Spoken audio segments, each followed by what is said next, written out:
Hello everyone, Camilla here from Decodable Readers Australia. Today we're going to have a look at introducing the blending strategy. That's where we take our letter sound knowledge, place them together and be able to blend those letter sounds into words. So here are a few key considerations to make this process explicit and more achievable for your students. So let's dive straight in with key consideration number 1.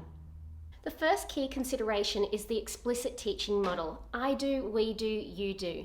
Another term for it is that transfer of responsibility. And that's exactly what we do. As educators, we start with the responsibility to explicitly teach and model. That's the I do part. Next, we want to transfer that responsibility and have that shared responsibility where we're going to give lots of corrective feedback and support in that student being able to acquire that skill. That's the we do, we're doing it together. Then there is this expectation that that responsibility shifts to the you do. I'm here as the guide on the side now, and we want those students to implement that skill independently, and we can provide some corrective feedback along the way. But eventually that responsibility of word blending comes back onto the student so they can blend those words together and eventually become successful at reading.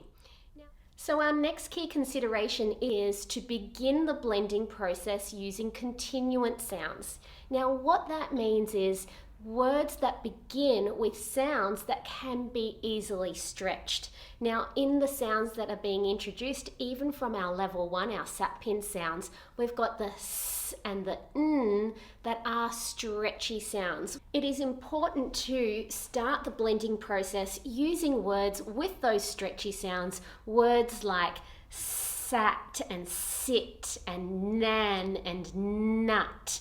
Those words will be easier to begin that blend as you read process. Now let's go on to our next consideration, word complexity.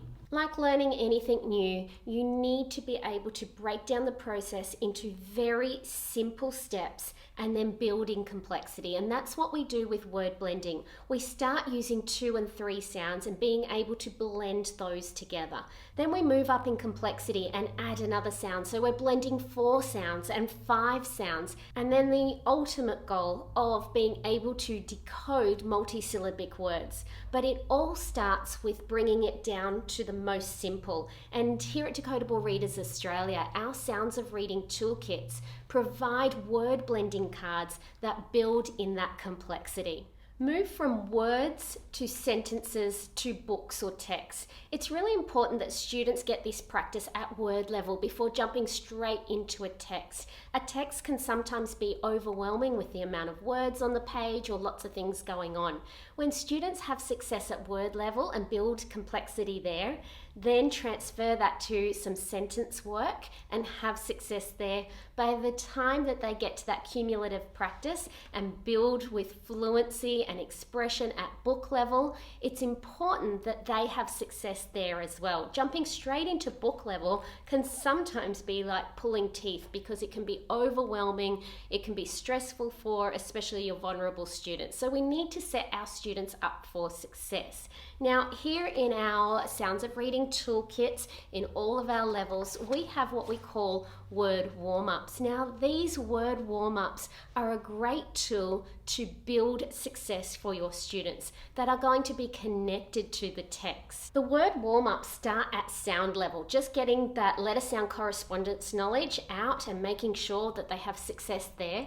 Then building in word complexity, starting at 2 and 3 sounds, then building upon that to get to that level of complexity at word level. And then sentence level, just at 1 sentence at a time.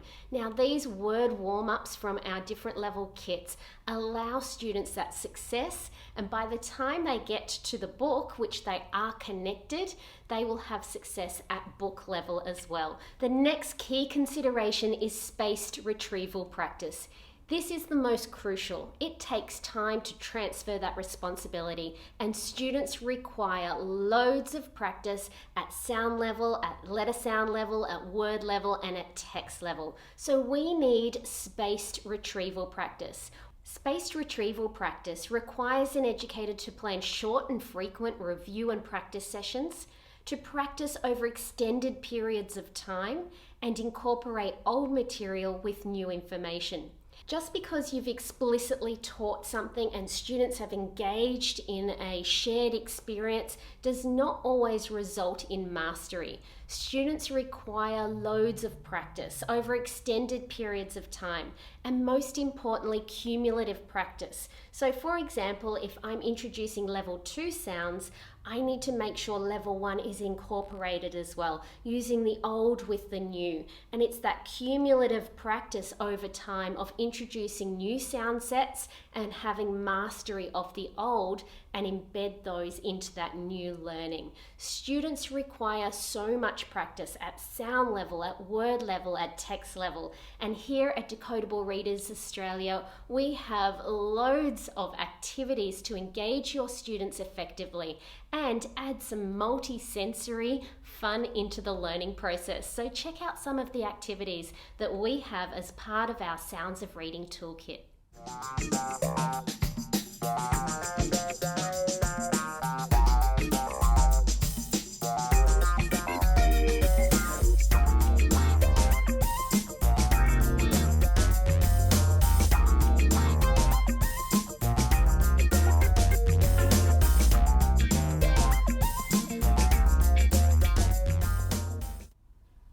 As educators, we want to set our students up for success, so it's important to remember those key considerations. Let's just review them one more time.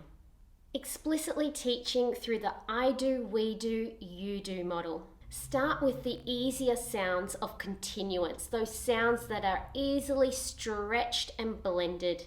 Build in word complexity. Move from words to sentences to books and texts. Provide loads of spaced retrieval practice, engaging multi-sensory practice on a daily basis. So there you have it, some key considerations of introducing word blending. Don't forget to check out our Sounds of Reading toolkit, where we have all of the step-by-step instructions for teaching word blending to your students, as well as the cumulative practice tools and activities already provided for you. I'll catch you next week.